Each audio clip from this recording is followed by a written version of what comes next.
1630, uma armada de 67 navios aparece no horizonte de Pernambuco. Ninguém tinha visto nada parecido no Brasil até então. Nem os portugueses, nem os indígenas, nem os africanos que viviam nesta terra. Era a maior força militar que o Atlântico Sul havia testemunhado. 7.000 soldados, 240 canhões. Em 72 horas, tudo que os portugueses construíram em 90 anos estaria em chamas. Mas esta invasão, a maior da história colonial brasileira, criaria algo que ninguém esperava. Uma resistência impossível, que uniria inimigos históricos numa causa comum. Portugueses, africanos e indígenas, lutando juntos pela primeira vez. Esta é a história de Recife e Olinda, das cidades que morreram e renasceram das cinzas. Mas para entender 1630, precisamos voltar muito mais atrás. Antes dos portugueses, antes do açúcar, antes de tudo. Muito antes dos portugueses, muito antes do açúcar, esta terra tinha nome, tinha história, tinha vida. Os caetés habitavam o litoral de Pernambuco há milênios. Pescadores e guerreiros habilíssimos conheciam cada recife de coral, cada rio, cada trilha da Mata Atlântica. Mais ao interior viviam os tabajaras, agricultores e caçadores que dominavam o sertão com conhecimento que nenhum europeu possuía. Para esses povos, o recife de coral que protegia a costa não era apenas uma barreira geográfica. Era parte da identidade. Era sagrado. Paranambuco, a pedra furada. O lugar onde as águas do oceano encontravam as águas do rio Capibaribe. Era uma terra de abundância. Peixes, frutas, caça, madeira. Tudo o que se precisava para viver bem. Quando os primeiros navios europeus apareceram no horizonte, no início do século XVI, esse mundo milenar tinha seus dias contados. Mas ainda não sabia disso. Em 1537, Duarte Coelho subiu uma colina coberta de mata com vista para o mar e o rio Beberibe, e tomou uma decisão que duraria 500 anos. Aqui seria a capital. Aqui nasceria Olinda. A lenda diz que, ao contemplar a paisagem pela primeira vez, ele exclamou: "Ó linda situação de terra!" E o nome ficou para sempre. Olinda cresceu no alto da colina com elegância.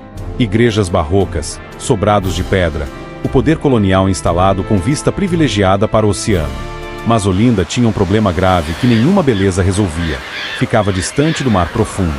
Os grandes navios carregados de açúcar não conseguiam atracar lá em segurança. Era preciso um porto. E o lugar perfeito ficava a poucos quilômetros ao sul, numa língua de terra plana entre o oceano e o rio Capibaribe, protegida pelo Recife de Coral. Nasceu assim o Arraial do Bom Jesus do Recife. Não planejado, não nobre, apenas necessário e inevitável. Uma vila de pescadores, estivadores e comerciantes. Enquanto Olinda olhava para o horizonte com elegância, Recife tinha as mãos na lama e o açúcar na roupa. E era Recife quem realmente enriquecia o mundo. À medida que o século XVI avançava, Pernambuco se tornava a capitania mais rica do Brasil. E as tensões cresciam junto com a riqueza. Olinda era a cidade dos poderosos, dos senhores de engenho nos sobrados, das igrejas douradas, do poder colonial. Recife era a cidade dos que trabalhavam, dos comerciantes recém-chegados, dos africanos livres que faziam o porto funcionar. Os nobres de Olinda chamavam os comerciantes de Recife de mascates, um insulto que definiria décadas de rivalidade. Mas a riqueza de Pernambuco tinha um preço devastador, pago por outros. Os caetés e tabajaras foram os primeiros a pagar, escravizados ou dizimados por doenças europeias contra as quais não tinham nenhuma defesa. Quando a mão de obra indígena foi insuficiente para a escala que o açúcar exigia, os portugueses cruzaram o Atlântico. Os primeiros navios negreiros chegaram a Recife na década de 1550. O início de um crime que duraria 300 anos. Africanos arrancados de suas famílias, de suas línguas, de seus deuses. O açúcar que adoçava os salões da Europa era cultivado com amargo sofrimento de seres humanos que nunca foram perguntados se queriam estar ali. Mas eles resistiram. Sempre resistiram. Em 1621, a Companhia das Índias Ocidentais foi fundada em Amsterdã com um objetivo único, declarado e frio: tomar o açúcar de Pernambuco. Por 9 anos, espiões holandeses viveram em Recife disfarçados de comerciantes comuns. Mapearam cada forte, cada canal, cada ponto fraco das defesas portuguesas com uma precisão perturbadora. Em fevereiro de 1630, a armada finalmente partiu. 67 navios de guerra, 7.000 soldados treinados. 240 canhões. A maior força militar que o Atlântico Sul havia visto. Os portugueses tinham 3.000 homens mal equipados e fortes construídos para outra época de guerra. A batalha durou 72 horas. Recife caiu. Diante do avanço holandês imparável, os portugueses tomaram uma decisão que chocou o mundo colonial. Incendiaram a própria Olinda com as próprias mãos. Melhor destruir com as próprias mãos do que entregar ao inimigo o que havia custado uma vida inteira para construir. Em 3 dias, 90 anos de história viraram cinzas. Recife e Olinda haviam caído.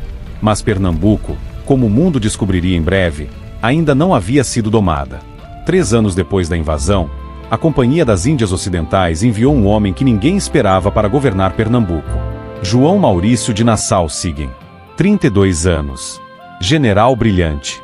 Mas também arquiteto, naturalista e humanista genuíno. Ao lado de Recife ergueu Maurícia, canais, pontes, jardins botânicos e o primeiro observatório astronômico das Américas. Sob seu governo, holandeses, portugueses, africanos e judeus viviam com tolerância religiosa inédita.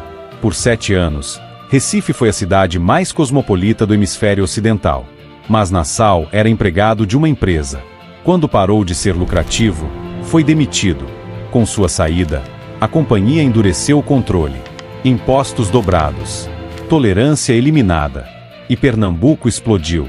Em 1645 começou a insurreição pernambucana. E o que a tornou extraordinária foi quem lutou junto. Henrique Dias, um homem negro e livre, comandou tropas africanas com uma coragem feroz que os holandeses nunca conseguiram responder adequadamente. Felipe Camarão, índio potiguar, liderou guerreiros usando táticas de floresta que nenhum general europeu conseguia prever. Portugueses, africanos e indígenas. Inimigos históricos. Unidos não por ordem, mas por escolha. A guerra durou 9 anos. 9 anos de guerrilha, emboscadas, batalhas campais e resistência que não cedia.